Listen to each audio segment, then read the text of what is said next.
Well, it looks to me like they're ready to pour the road bed.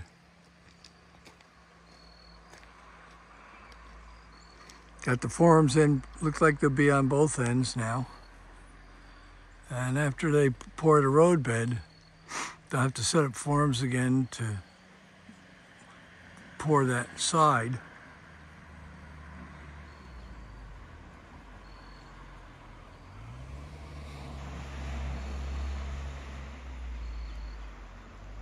I think they got all the forms up they need to pour now.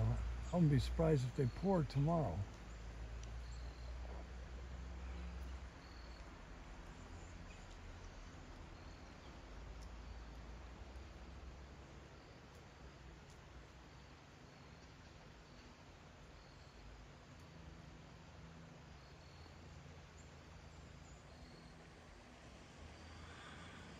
We'll see. Today's October 21st.